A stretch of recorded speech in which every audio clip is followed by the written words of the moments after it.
जी का स्वागत करेंगे, अभिनंदन करेंगे।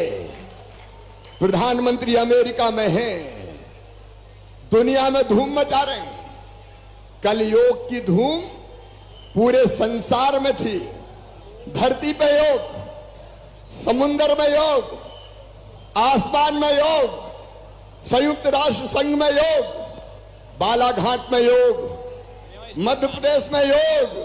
लेकिन योग नहीं किया तो कांग्रेसियों ने नहीं किया। कोई कांग्रेसी योग करते हुए दिखा ही नहीं।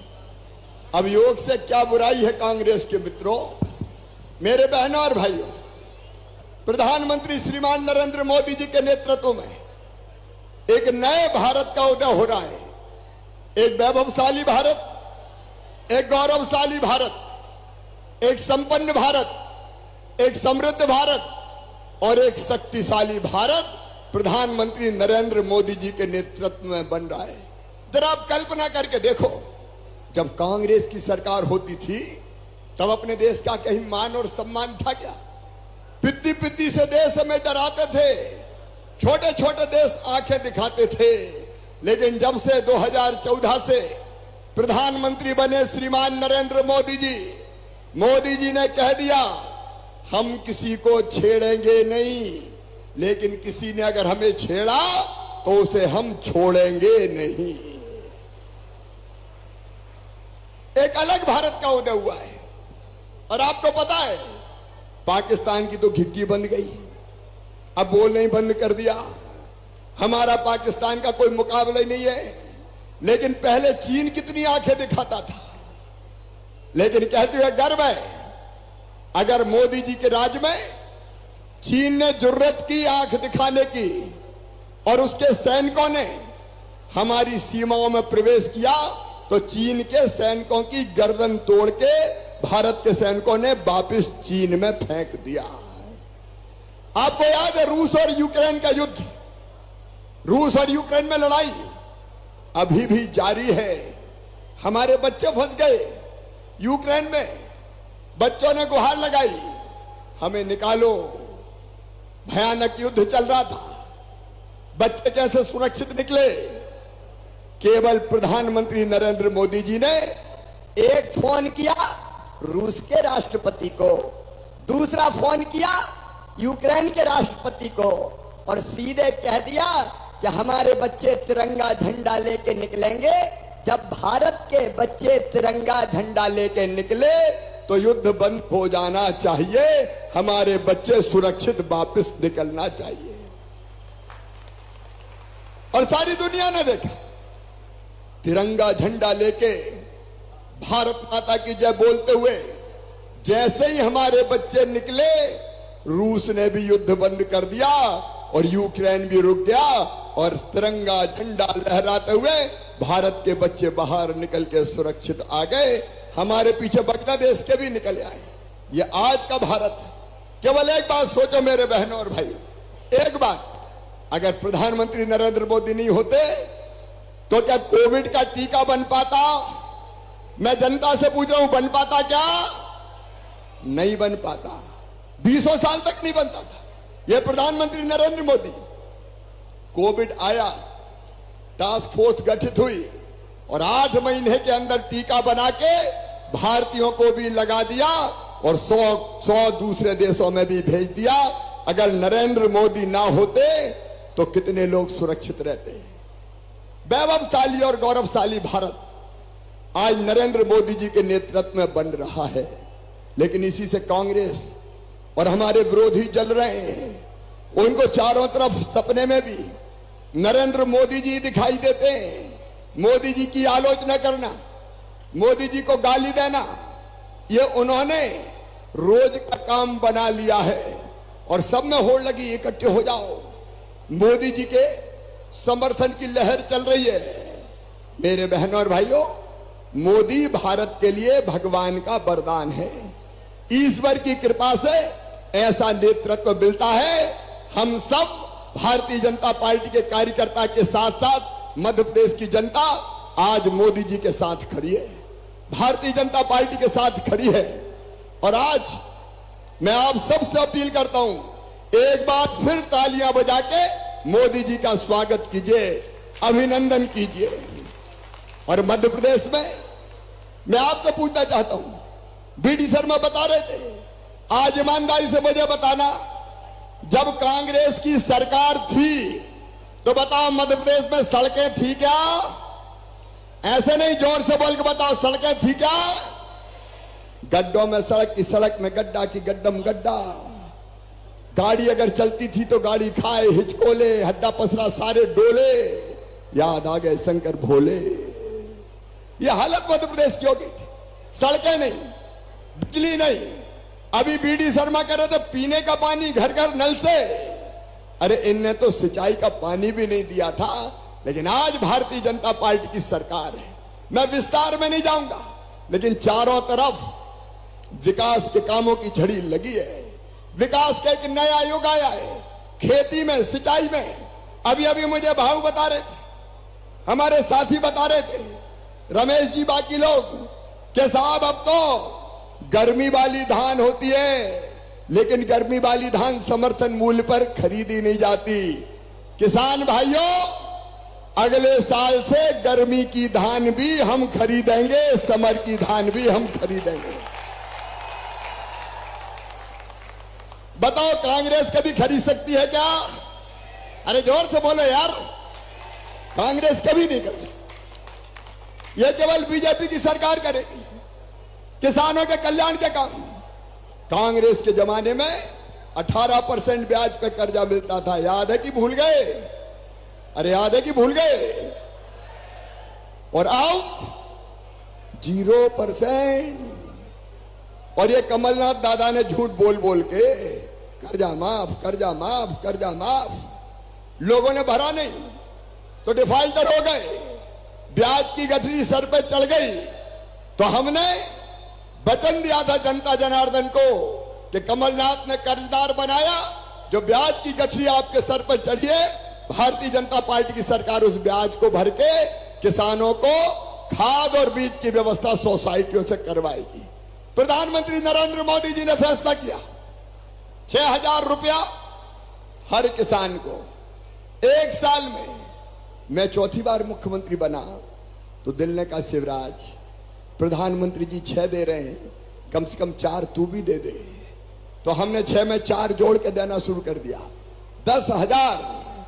और अभी पिछले दिनों 13 तारीख को राजनाथ जी आए थे, तब हमने तय कर दिया राजगढ़ में कि 6,000 प्रधानमंत्री जी देंगे तो 6,000 मामा के भी आएंगे। हर साल 12,000 रुपया किसानों को मिलेगा।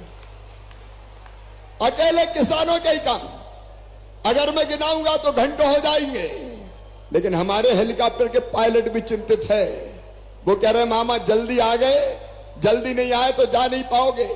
मेरे बहनों और भाइयों, विकास के काम की अगर आप बात करें, ये हमारा बालाघाट, सितंबर में भाव तैयारी कर लो, मेडिकल कॉलेज का भूमि पूजन किया जाए। अपनी सरकार है, बालाघाट का विकास अपन नहीं करेंगे तो कौन करेगा? बताओ कांग्रेस कर सकती है क्या? तो ताली जोर से बजाओ जरा, ऐसे नहीं चलेगी। कांग्रेस नहीं कर सकती। और मेरी लाडली बहनों, क्या दे दिया कांग्रेस से कोई बता दे? अपनी बहनों से मैं पूछना चाहता हूं, क्या दिया कांग्रेस ने बहनों को? केवल झूठे वादे। मेरी बहनाओं, इसी बालाघाट में 3.25 लाख बहनों के खाते में 1,000 रुपया भेजने का चमत्कार किया तो मैंने किया, भारतीय जनता पार्टी की सरकार ने किया। मुख्यमंत्री लाडली बहना योजना। और सुन लेना साफ, ये वही कांग्रेसी है। सबसे पहले ये योजना मैंने बेगा, भारिया, सहरिया बहनों के लिए शुरू की थी, 1,000 रुपया महीना। एक कमलनाथ जी, बेगा भारिया बेगा बहनों ने क्या बिगाड़ा था तुम्हारा? इन्हें वो 1,000 रुपया बंद कर दिए।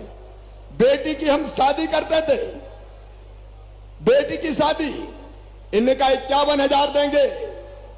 शादी हो गई, टोली उठ गई, बेटी ससुराल चली गई। साल भर बाद भांजे भांजी भी आ गए, कमलनाथ का पैसा नहीं आया। इन्हें बहनों का पैसा छीन लिया, इन्हें संबल योजना बंद कर दी, इन्हें बच्चों के लैपटॉप छीन लिए, इन्हें बेटा बेटी के जन्म के पहले 4,000 और जन्म के बाद 12,000 रुपया मैं देता था, वो लड्डू के 12,000 और 4 16,000 भी कांग्रेस और कमलनाथ ने छीन लिए। मेरे बहनों और भाइयों, कांग्रेस और कमलनाथ ने छीन लिए। आज बात करते हैं ये, और इसलिए आज मैं इस पहली चुनावी सभा में आपसे निवेदन करने आया हूं, और लाडली बहनों, ये 1,000 रुपया तक सीमित नहीं है लाडली बहना, पता है कि नहीं सब बहनों को?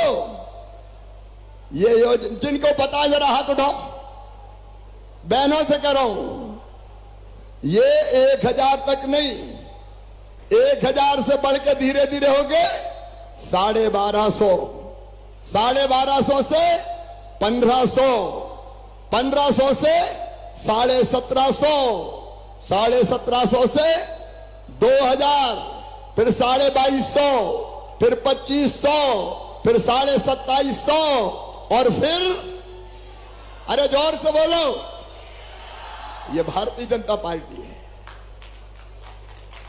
और अपने खजाने में जनता के लिए धन की कमी नहीं है, चिंता मत करना मेरे भांजे भांजियों, तुम्हारे लिए योजना आ रही है, मुख्यमंत्री सीखो कमाओ योजना। मेरे बेरोजगार बेटे बेटियों, एक तरफ सरकारी नौकरी में 1 लाख भर्तियां जारी है, वो 1 लाख भर्ती पूरी होगी तो 50,000 भर्तियां फिर करूंगा।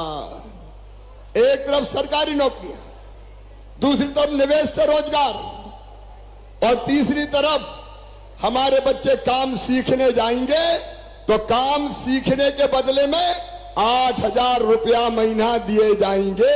8,000 रुपया महीना। 12वीं पास, कॉलेज पास, ऐसे बच्चों को 8 से लेकर 10,000 रुपया महीना था। और मेरे 12वीं के बच्चों, अभी अभी परीक्षा पास की होगी, कमलनाथ जी ने तो लैपटॉप बंद कर दिए थे, अब फिर मामा लैपटॉप देगा, लैपटॉप के लिए पैसा देगा। और हर हायर सेकेंडरी स्कूल में पहले स्थान पर जो बेटी आई उसको स्कूटी दी जाएगी, स्कूटी। लेकिन भांजे नाराज हो रहे हैं, वो कह रहे मामा हमें, तो इस बार तय कर लिया भांजियों के साथ भांजों को भी स्कूटी दी जाएगी। भांजों को भी स्कूटी, भांजों को भी स्कूटी। और क्या करना भाऊ बता दो। ये अपनी भारतीय जनता पार्टी की सरकार है। मैं ज्यादा समय नहीं लूंगा बहनों और भाइयों, बहुत देर से आप बैठे हैं, मुझे ईमानदारी से बताना, दिल पे हाथ रख के बताना, बताओ आपको मामा पे भरोसा है कि नहीं? और जोर से बताओ, मामा पे भरोसा है कि नहीं? मोदी जी पे भरोसा है कि नहीं? भारतीय जनता पार्टी पे भरोसा है कि नहीं? तो बताओ, अगले विधानसभा और लोकसभा के चुनाव में भारतीय जनता पार्टी जीतना चाहिए? और जोर से बोलो, जीतना चाहिए। तो आज जिताने का संकल्प लोगे, सब जिताने का संकल्प लोगे, तो अपने अपने स्थान पे खड़े हो जाएं। सारे भाई बहन आज इस महती सभा में भारतीय जनता पार्टी को जिताने का संकल्प लेंगे, और जिताने के संकल्प के लिए कि हम बीजेपी को जिताएंगे, कमल के फूल की बटन दबाएंगे, भारतीय जनता पार्टी का एमएलए बनाएंगे और लोकसभा में बीजेपी का सांसद जिताएंगे। ये संकल्प लेने के लिए मेरे साथ उठाइए दोनों हाथ, दाएं बाएं सब जगह, और बांधिए दोनों मुट्ठी बजरंगबली का मुक्का, और मेरे साथ भारत माता की जय बोल के भारतीय जनता पार्टी को जिताने का संकल्प लें। बोलिए भारत माता की, भारत माता की, भारत माता की जय श्री राम, जय श्री राम, और हर हर महादेव। बहुत बहुत धन्यवाद। बहुत बहुत धन्यवाद आदरणीय मुख्यमंत्री महोदय। एक सूचना फग्गन सिंह कुलस्ते जी के नेतृत्व में और बाकी जगह से 5 यात्राएं निकलेंगी। 5 यात्रा, एक का नेतृत्व फग्गन सिंह जी करेंगे। रानी वीरांगना रानी दुर्गावती गौरव यात्रा, बोले वीरांगना रानी दुर्गावती की। और ये यात्रा 5 अलग अलग स्थानों से होते हुए 26 तारीख को शहडोल पहुंचेगी और 27 तारीख को भारत के प्रधानमंत्री नरेंद्र मोदी जी शहडोल पधार रहे हैं। तो आपको भी शहडोल आना है। मोदी जी के नेतृत्व में शहडोल में नया इतिहास रचा जाना है और रानी दुर्गावती जी की गौरव यात्रा, हमारा उनको प्रणाम है, श्रद्धा सहित नमन है। स्वराज और स्वधर्म के लिए उन्होंने बलिदान किया था। इसलिए एक बार फिर बोलिए, रानी दुर्गावती की। वीरांगना रानी दुर्गावती अमर रहे। मैं सभी अतिथि गणों से अनुरोध करती हूं कि हरी झंडी दिखाकर जो 22 तारीख से 5 स्थानों से रानी दुर्गावती गौरव यात्रा का शुभारंभ होने जा रहा है, उसे हरी झंडी दिखाकर उसका विधिवत श्री गणेश करें। रानी दुर्गावती जी अमर रहे, अमर रहे, अमर रहे। यह यात्रा